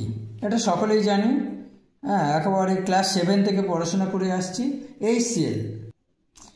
পরের প্রশ্ন সবচেয়ে গুরুত্বপূর্ণ প্রশ্ন 2.17। এখানে একটা সংকেত দেওয়া আছে CH3 CH double bond CH2 এর IUPAC নাম লেখো। এই অংশটা একটু বোঝাতে গেলে আমার একটু সময় লাগবে, ভিডিওটা একটু লম্বা হয়ে যাবে, হোক লম্বা, একটু বড় হোক, কিন্তু তোমরা যাতে বুঝতে পারো এখানে এই প্রশ্নটাই যে মাধ্যমিকে আসবে তার তো কোনো মানে নেই। তো অন্য কোনো সংকেত দিলে তার IUPAC নামটা তোমরা কিভাবে লিখবে আমি এইটার জন্য একটু বেশি বলবো, কিভাবে তোমরা করবে আমি ব্যাকরণগতভাবে শেখানোর চেষ্টা করছি। একটু ধৈর্য ধরো এবং শেষ অবধি ভিডিওটা দেখো, এটা আমার অনুরোধ। হ্যাঁ, যদি তোমরা এটা শিখে নিতে পারো তাহলে তোমাদেরই মঙ্গল। প্রতি বছরই এই প্রশ্নটা আসে, আইইউপ্যাক নাম লিখতে বলা হয়, যে অন্য কোনো সংকেত থাকতে পারে, তার নামটা কিভাবে লিখবে তোমরা অনায়াসেই সুন্দরভাবে করতে পারবে। দেখো 2.17 আইইউপ্যাক নাম লেখার সহজ উপায়। আমি পরে এটার শুধু এই টপিকটার উপর একটা ভিডিও করব, সেখানে অনেক 10টা বা 15টা আমি যোগ সংকেত দিয়ে কিভাবে তার আইইউপ্যাক নাম লিখতে হয় সেটা ডিটেলসে আলোচনা করব। এখানে আমি খুব সহজভাবে এবং শর্টে বলার চেষ্টা করছি। তো যেভাবে বলবো তোমরা ঠিক সেভাবেই করবে, আশা করি তোমরা শিখে যাবে। স্টেপ 1, মুক্ত শৃঙ্খলে কার্বন পরমাণুর সংখ্যা কত সেটা এখানে লিখতে হবে। এটা হচ্ছে রাফ, ঠিক আছে। তোমরা যখন প্র্যাকটিস করবে, তোমরা বাড়িতে যে খাতাটা নিয়ে প্র্যাকটিস করবে, তো এইভাবে একটু প্র্যাকটিসটা করবে, বা যদি মনে রাখতে পারে তো ভালোই হয়। তো স্টেপ 1 হচ্ছে মুক্ত শৃঙ্খলে কার্বন পরমাণুর সংখ্যা কত সেটা লিখতে হবে। এখন মুক্ত শৃঙ্খল আর হচ্ছে বদ্ধ শৃঙ্খল দু রকম আছে। তো মুক্ত শৃঙ্খলের ক্ষেত্রে কী হবে আর বদ্ধ শৃঙ্খলের ক্ষেত্রে কী হবে আমি সেটা তোমাদের বলছি। তো স্টেপগুলো আগে আমি লিখে নিচ্ছি এবং সেই স্টেপ ধরে ধরে একটু ব্যাখ্যা করব। স্টেপ 2, লোকেন্ট উপসর্গ, সেটা কি হবে এখানে লিখতে হবে। স্টেপ 3, শব্দমূল আমাদের নির্বাচন করতে হবে এবং এখানে লিখতে হবে। স্টেপ 4, প্রধান প্রত্যয় নির্বাচন করতে হবে এবং এখানে লিখতে হবে। স্টেপ 5, লোকেন্ট গৌণ প্রত্যয় নির্বাচন করতে হবে এবং এখানে লিখতে হবে। তো এইগুলো কি সেইগুলো আমি এবারে একটু বলতে শুরু করছি, এবারে মন দিয়ে শোনো এবং বোঝার চেষ্টা করো। প্রথমে আমি এই মুক্ত শৃঙ্খল এবং বদ্ধ শৃঙ্খল বিষয়টা, অর্থাৎ আমি বদ্ধ শৃঙ্খল বাদ দাও, মুক্ত শৃঙ্খলটা নিয়ে আমি আলোচনা করছি। বদ্ধ শৃঙ্খল তোমাদের সিলেবাসে নেই, জানার দরকার নেই, শুধু মুক্ত শৃঙ্খলটা আমি একটু বলার চেষ্টা করছি, মন দিয়ে শোনা। দেখো CH3 তাহলে এটা কার্বন কার্বন বন্ধন আছে, এটা 1 নম্বর কার্বন, এটা হচ্ছে 2 নম্বর কার্বন, এটা হচ্ছে একটা মুক্ত শৃঙ্খল, ঠিক আছে। আরেকটা দিচ্ছি CH3 CH2 CH3, এটা দেখো এটা 1 নম্বর কার্বন, এটা 2 নম্বর কার্বন, এটা 3 নম্বর কার্বন, এরা একটা সরলভাবে রয়েছে, এটাও একটা মুক্ত শৃঙ্খল। মুক্ত শৃঙ্খল, এবং মুক্ত শৃঙ্খলে কার্বন হচ্ছে 1, 2, 3টে, তাহলে মুক্ত শৃঙ্খলে কার্বনের সংখ্যা 3টে, এখানে মুক্ত শৃঙ্খলে কার্বনের সংখ্যা হচ্ছে 2টো। ওকে, এবারে যেটা আমি দিচ্ছি সেটা ভালো করে দেখো, CH3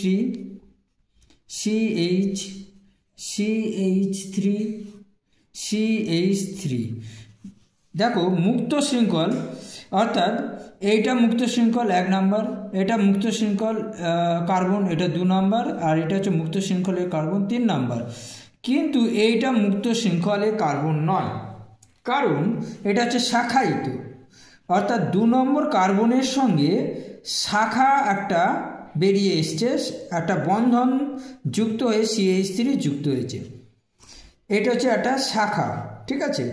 এটা কিন্তু প্রধান যে চেন, প্রধান যে লাইনটা, সেই প্রধান লাইনের সঙ্গে কিন্তু এই কার্বনটা নেই।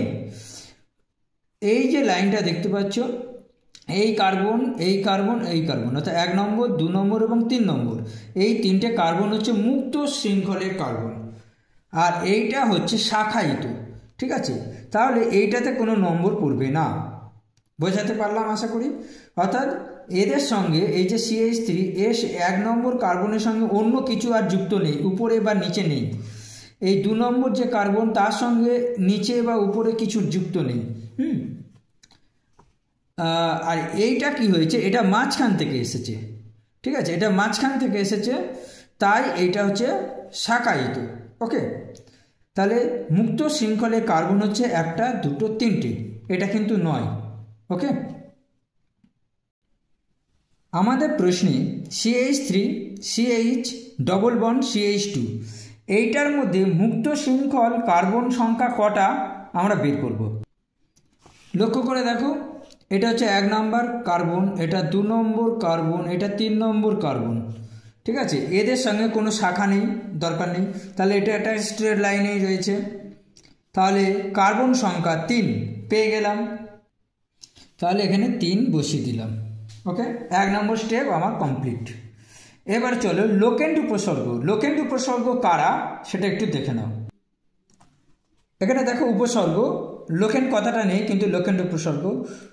তো এই লোকেন্ট উপসর্গগুলো দেখো, fluoro, chloro, bromo, iodo, methyl CH3, ethyl C2H5। একটু বড় করে দেখাই, আবার দেখাচ্ছি, fluoro, chloro, bromo, iodo, methyl, ethyl. এই যে 5টা তোমরা দেখতে পাচ্ছ, 1টা 2টো 3টে 4টে 5টা 6টা, এই 6টা যদি ওই যৌগের মধ্যে থাকে তাহলে তারা হচ্ছে লোকেন্ট উপসর্গ। এখন এই যে যৌগটা দেখতে পাচ্ছ সংকেতটা, এর মধ্যে ওই ফ্লুরো নেই, ক্লোরো নেই, ব্রোমো নেই, আয়োডো নেই, মিথাইল বা ইথাইল যাই বলো। এখন তোমাদের মনে হতে পারে CH3 তো আছে, ওটা না, এইটা এই যে CH3, এই CH3 হচ্ছে মেন কার্বনের মধ্যে রয়েছে। মেন যে এই যে শৃঙ্খলটা, এই মেন শৃঙ্খলের মধ্যে এটা হচ্ছে একটা।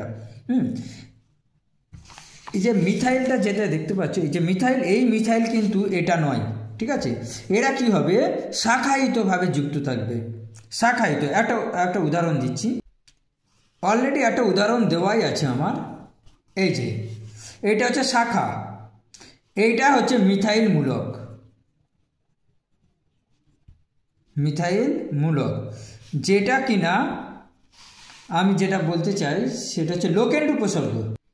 ঠিক আছে, এই যৌগটার ক্ষেত্রে এইটা হলো, অর্থাৎ CH3 হলো মিথাইল মূলক, যাকে লোকেন্ট উপসর্গ বলা হয়। কিন্তু আমার কোয়েশ্চেনে CH3 CH double bond CH2 আছে, এটা হচ্ছে প্রধান শৃঙ্খল। এই প্রধান শৃঙ্খলে এটা প্রথম কার্বন, এটা দ্বিতীয় কার্বন, এটা তৃতীয় কার্বন। তাই এই যৌগের জন্য কোনো লোকেন্ট উপসর্গ নাই। ওকে, তাহলে এটা কেটে দিলাম, থাকছে না, এখানে কোনো লোকেন্ট উপসর্গ নেই।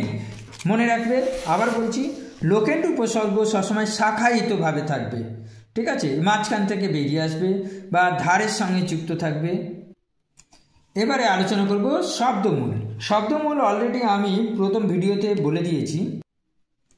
দেখো, জৈব যৌগের অণুতে উপস্থিত দীর্ঘতম অবিচ্ছিন্ন কার্বন শৃঙ্খল প্রধান কার্বন শৃঙ্খল, এটা অবশ্যই মনে রাখতে হবে।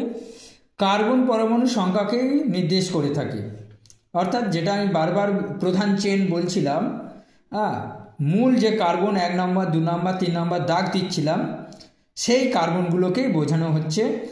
একটি কার্বন থাকলে মিথ, 2টি কার্বন থাকলে ইথ, 3টে কার্বন থাকলে প্রোপ, 4টে থাকলে বিউট, 5টা থাকলে পেন্ট, 6টা থাকলে হেক্স, 7টা থাকলে হেপ্টো বা হেপ্ট, 8টা থাকলে অক্ট, 9টা থাকলে নুন, 10টা থাকলে ডেক। তো আমাদের মাধ্যমিক সিলেবাসে 3 পর্যন্ত আছে। ঠিক আছে, তবু তোমরা 4টে শিখতে পারো, কিন্তু আমি 3 পর্যন্তই বলবো। ওকে, এটা হচ্ছে মূল শব্দ। এখানে অলরেডি দেখো 1টা 2টো 3টে, তাহলে শব্দমূল কত হলো, মানে কার্বন সংখ্যা তো 3, তাহলে শব্দমূল কি হবে, 3-এর জন্য প্রোপ। তাহলে এই হচ্ছে প্রোপ, 3-এর জন্য প্রোপ। আমি বই থেকে যে চার্টগুলো দেখাচ্ছি তোমরা একটা খাতায় নোট করে নেবে। ঠিক আছে, তাহলে কি হবে, তোমাদের পড়তে সুবিধা হবে। 2 নম্বর হয়ে গেল, 3 নম্বর হয়ে গেল। এবার 4 নম্বর প্রধান প্রত্যয়।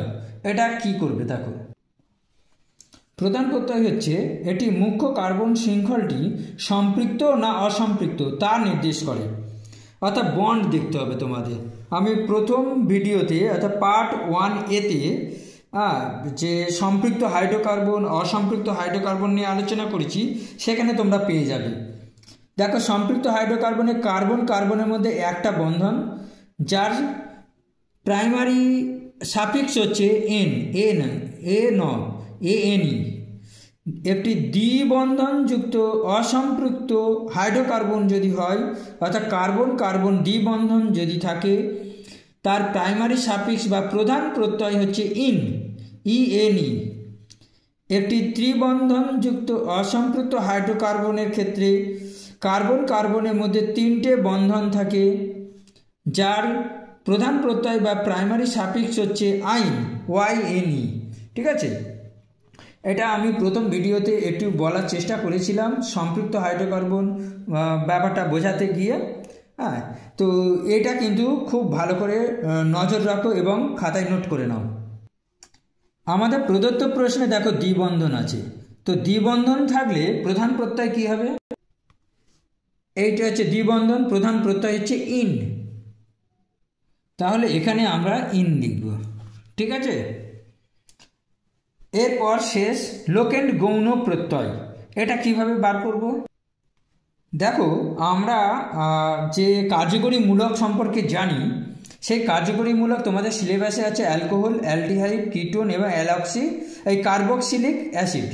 অ্যালকোহল, অ্যালডিহাইড, কিটোন এবং কার্বক্সিলিক অ্যাসিড। তো আইইউপিএক নাম লিখতে গেলে এই চারটিকেই তোমাদের পড়তে হবে। অ্যালকোহল হচ্ছে OH, aldehyde CHO, ketone CO, carboxylic acid COOH। এদের গৌণ প্রত্যয়ের নামটা কি? OH যদি দেখতে পাও তাহলে অল, ইংরাজিতে OL। অ্যালডিহাইডের ক্ষেত্রে CHO এর গৌণ প্রত্যয় হলো AL। কিটোনের ক্ষেত্রে ON, ইংরাজিতে হচ্ছে ONE। কার্বক্সিলিক অ্যাসিডের COOH থাকলে ওইক অ্যাসিড, ইংরাজিতে OIC অ্যাসিড। এটা খুব ভালো করে তৈরি রাখতে হবে, ভুলে গেলে চলবে না। আমাদের প্রদত্ত প্রশ্নে ওই ধরনের কোনো কার্যকরী মূলক নেই, থাকতে পারে নাও পারে। ঠিক আছে, তাহলে এই প্রশ্নের জন্য লোকেন্ড গৌণ প্রত্যয় নেই, সেই জন্য ক্রস করে দিলাম। আচ্ছা, আমাদের শেষ ধাপ অর্থাৎ আইইউপিএক নাম লেখা। CH3 CH double bond CH2 এর আইইউপিএক নাম বলো কি হবে? পরপর আমাদের লিখতে হবে এইভাবে, এই চারটেকে পরপর লিখে দিতে হবে, চারটেকে। প্রথম হচ্ছে লোকেন্ড উপসর্গ, এই জন্য আমি এখানে একটা দেখো দাগ টেনে দিয়েছি। ঠিক আছে, এই যে চারটেকে পরপর করতে হবে। আমি এটা ক নাম দিলাম, এটা খ নাম দিলাম, এটা গ নাম দিলাম, এটা ঘ নাম দিলাম। ক খ গ ঘ, ক খ গ ঘ পরপর লিখতে হবে। দেখো, লোকেন্ড উপসর্গ কিছু নেই, লিখব না। 3 নম্বর স্টেপ, শব্দমূল প্রোব, তাহলে এখানে লিখব প্রোব।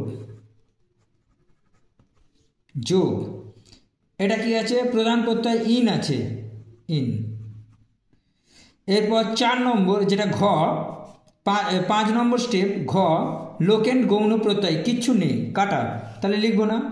এবার এই দুটোকে সন্ধি বিচ্ছেদ, সন্ধি জোর করে দাও, সন্ধি যুক্ত করো। প্রোব যুক্ত ইন কি হবে? প্রোপিন। এটাই হচ্ছে আইইউপিএক নাম। একটু মন দিয়ে শোনো, আমি এইটার উপর একটা ভিডিও আলাদা করে দেব। ঠিক আছে, এই ভিডিওটা আপলোড হয়ে যাওয়ার পর বা এই যে কোয়েশ্চেনটা, টেস্টের যে প্রশ্নটা আলোচনা করছি, এটা কমপ্লিট হয়ে যাওয়ার পর আমি আইইউপিএক নাম লেখা নিয়ে খুব সহজভাবে বোঝানোর চেষ্টা করব। 10টা 12টা আমি উদাহরণ সহ বোঝাবো। ওকে, তাহলে এটা হচ্ছে অ্যান্সার। এর সঙ্গে অথবা যে প্রশ্নটা আছে প্রোপানন, এর গঠন ও সংকেত লিখতে হবে। এটা একটু কঠিন তুলনামূলকভাবে।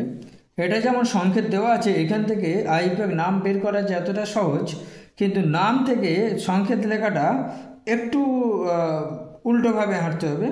তো আমি একটু বলার চেষ্টা করছি, তোমরা একটু ফলো করো, আগের মতনই হবে। দেখো, এই যে স্টেপগুলো আমি লিখেছিলাম, আইপ্যাক নাম লেখার জন্য। এবার উল্টোভাবে যাব, এই যে প্রোপিন নামটা যে বের করলাম, এবার প্রোপিন থেকে তোমাকে এখানে আসতে হবে। তো এটাও সেই রকম, আমি এখানে তোমাকে বোঝানোর চেষ্টা করছি। প্রোপানন এর আইপ্যাক যে ফর্মুলাটা সেটা কি হবে। তো আমি এটাকে আগে ভেঙে নিচ্ছি। প্রোপানন এখানে কি কি আছে, প্রোপ আছে, ঠিক আছে। এটাকে ভাঙলে কি হবে, প্রোপান, প্রোপান পয়রপলা ওকা পয়াকা দন্তানু, প্রোপান যুক্ত ওন হয়েছে। এইটাকে আবার ভাঙলে কি হবে, প্রোপানটাকে ভাঙলে প্রো প্লাস আন প্লাস ওন, অর্থাৎ সন্ধি বিচ্ছেদ করলাম। ওকে, এবার চলো প্রোপ কোথায় আমরা পেয়েছি বলো তো। প্রোপটা প্রথম কাজ হচ্ছে কার্বন সংখ্যা নির্ণয় করা।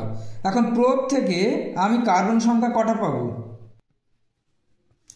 প্রোপ মানে হচ্ছে 3টে কার্বন, ঠিক আছে। তাহলে প্রোপ থেকে আমি 3টে কার্বন পেয়ে গেলাম, কার্বন সংখ্যা 3, তাহলে এখানে 3 লিখলাম। এবার লোকেন্ড উপসর্গ, লোকেন্ড উপসর্গ এখানে নেই কেন, fluoro, chloro, bromo, iodo, methyl, ethyl এইসব কিছু নেই, তাহলে এটা বাদ। শব্দমূল, শব্দমূল তো আমরা পেয়েছি, ঠিক আছে, শব্দমূল আমরা অলরেডি পেয়েছি, সেটা হচ্ছে প্রোপ। এখানে লিখলাম তবু বোঝানোর সুবিধার্থে। আচ্ছা, এবারে চলো আন। এই আনটা ইংরেজিতে লিখলে হয় ইন, আন, কিন্তু এই আনের পিছনে একটা ব্যাখ্যা আছে, সেটা একটু বোঝার চেষ্টা করবে। এই আনটা এলো কোথা থেকে, এলো কোথা থেকে, আমি একটু নিজের মতো করে বোঝাচ্ছি। এলো কোথা থেকে, আমরা কি জানি সেটা আগে দেখে নিই। এটা এটা এটা হয়ে গেল, প্রধান প্রত্যয়টা বাকি আছে। চলো প্রধান প্রত্যয়, প্রধান প্রত্যয়, প্রধান প্রত্যয়ে সম্পৃক্ত হচ্ছে একটি বন্ধন, দ্বিবন্ধন যুক্ত অসম্পৃক্ত দ্বিবন্ধন, ত্রিবন্ধন যুক্ত অসম্পৃক্ত ত্রিবন্ধন। তো এখানে এই যে প্রধান প্রত্যয় এন, এটা বড় করে দেখাই, বানানগুলো লক্ষ্য করো, এখান থেকেই ব্যাপারটা উদ্ঘাটন হবে। এ ন এন, ইংরাজিটা দেখো এ এন ই, আর এটা হচ্ছে ইন, ই এন ই, আর এটা হচ্ছে আইন, ওয়াই এন ই। হ্যাঁ, তো আমাদের এখানটা দেখো, ইটা যদি কেটে দিই, এ এন ই, ই যদি কেটে দিই তাহলে কি রইল, এ এন, এটাই হলো আন। তাহলে কোথা থেকে এলো, এইখান থেকে এলো, বি কেয়ারফুল। ওকে, আন, আন এলো কোথা থেকে, এন থেকে এসেছে। ইটা যদি আমি কেটে দিই তাহলে এক বন্ধন, তাহলে এলো কোথা থেকে, এন, ঠিক আছে, এন, এ এন ই, ইটা কেটে দিলে হয়ে যাচ্ছে এ এন। পরে যখন ডিটেলসে আলোচনা করব কেন কাটলো আমি সব পরে বলবো। এখানে এটা কেটে যাবে, আন হলো, এই আন। হ্যাঁ, তাহলে এটা প্রধান প্রত্যয়, এখানটা লিখতে হবে আন, অসুবিধা নেই, আন লিখলাম। আর লোকেন্ড গৌণ প্রত্যয়, এটা হচ্ছে তোমার কার্যকরীমূলক, গৌণ প্রত্যয় কার্যকরীমূলক। তো এখানে দেখো ol, ol, al, one, oic acid, এখানে ও ন ওন, এখানে দেখো ওন আছে, তাহলে এখানে লিখে দিলাম ওন। এই ওনটা কিসের জন্য, কিটোন গ্রুপ, সিও, কিটোন গ্রুপের জন্য এসছে, তাহলে আমি এখানে লিখে দিচ্ছি সিও, কিটোন গ্রুপ, ঠিক আছে, এটা কিটোন গ্রুপ। তাহলে এই প্রোপাননটাকে এবার কিভাবে লিখব, প্রোপানন 3টে কার্বন, প্রোপাননের হচ্ছে 3টে কার্বন। তাহলে এই সংকেতটা আমি এবার লেখা শুরু করছি। 3টে কার্বন প্রথমে আমাকে লিখতে হবে, সি সি সি। ওকে, এরপর হচ্ছে এটা কাটা, তারপর হচ্ছে শব্দমূল মানে প্রোপ, প্রোপ মানে 3টে কার্বন আমি লেখা হয়ে গেল। তাহলে এটাও হয়ে গেল, এটাও হয়ে গেল। এরপর হচ্ছে কি আন, প্রধান প্রত্যয় আন। আনটা কী জন্য এসেছিল? একক বন্ধনের জন্য, তাহলে এক বন্ধন হয়েছে, সরি এক বন্ধন। এটা 1 নম্বর কার্বন, 2 নম্বর কার্বন, 3 নম্বর কার্বন হয়েছে, তাহলে এটাও লেখা হয়ে গেল। মনে রাখবে প্রধান প্রত্যয় এটা কী জন্য হয়? এক বন্ধন, দ্বিবন্ধন বা 3 বন্ধন, এদের জন্যই আসে। তো এখানে আন, আন কোথা থেকে এসেছে সেটা আমি বুঝিয়ে দিলাম। এন থেকে এসেছে, এন হচ্ছে এক বন্ধন, তাহলে এক বন্ধন লিখলাম। লাস্ট কি রইল? সিও। সিওটা হচ্ছে লোকের গৌণ প্রত্যয়, আর গৌণ প্রত্যয় সবসময় মাঝখানের দিকে হয়, তাহলে ও বসিয়ে দিলাম। ওকে, আচ্ছা, এবার যেহেতু এটা প্রোপানন এবং হাইড্রোকার্বন, তাহলে হাইড্রোজেনটা কোথায় গেল? তাহলে এখানে H3 বসবে, এখানে H3 বসবে, তাহলে সংকেতটা কমপ্লিট হলো। আশা করি ব্যাপারটা বুঝতে পেরেছো। আমি বললাম না যে এটা খুব সোজাসুজিভাবে হবে না, এটা আমি আরও কয়েকটা দিয়ে উদাহরণ দিয়ে একটা ভিডিও করব পরে। ওকে, শেষ প্রশ্ন, মিথেন অণুতে HCH বন্ধন কোণের মান কত? মিথেনের গঠন HCH বন্ধন কোণের মান 109 ডিগ্রি 28 মিনিট। ঠিক আছে, দেখো এই যে 18টা প্রশ্নের 21টা প্রশ্নের উত্তর হয়তো 21 মিনিটে দেওয়া সম্ভব হতো, এত বড় ভিডিও হতো না। আমি চেষ্টা করছি যে তোমাদের এই যে প্রশ্নগুলোর উত্তর দেওয়ার জন্য ঠিক কি কি তোমাদের জানা দরকার সেটা যদি একটু ডিটেলসে তোমরা একটু জানতে পারো, তাহলে শুধু এই প্রশ্নের ক্ষেত্রেই নয়, প্রশ্নটা যদি একটু ঘুরিয়ে পরীক্ষায় আসে তাহলে তার উত্তর তোমরা দেওয়ার চেষ্টা করতে পারো। সেই জন্য, সেই উদ্দেশ্য সাধন করার জন্য ভিডিওটা একটু বড় হয়েছে। তোমাদের একটু কষ্ট হবে হয়তো দেখতে, একবারে না হলেও তোমরা মাঝে মাঝে ধাপে ধাপে তোমরা একটু হয়তো প্রথমে 4টে বা 5টা প্রশ্নের উত্তর ভালো করে দেখলে, পরে আরও 4-5টা প্রশ্নের উত্তর ভালো করে দেখলে, তবে ব্যাপারটা ভালো করে বুঝে নেওয়ার চেষ্টা করবে। আর তোমাদের 2025 সালের মাধ্যমিক পরীক্ষা খুব ভালো হোক, এটাই আমি কামনা করছি, আর তোমরা সফল হবে। এর পরবর্তী যে ভিডিওটা করব বিভাগ গ, হ্যাঁ, এর পরবর্তী যে ভিডিওটা করব হয়তো একটি ভিডিও দ্বারা করা সম্ভব হলে করব। হ্যাঁ, উত্তরগুলো ঠিক কীভাবে লিখতে হবে আমি সেগুলো বলে আলোচনা করব। ওকে, আর যদি ভিডিওটা তোমাদের ভালো লেগে থাকে লাইক করবে, বন্ধুদের মধ্যে শেয়ার করবে। চেষ্টা করছি যে আরও সহজভাবে অল্প সময়ের মধ্যে যাতে করতে পারি। ধন্যবাদ।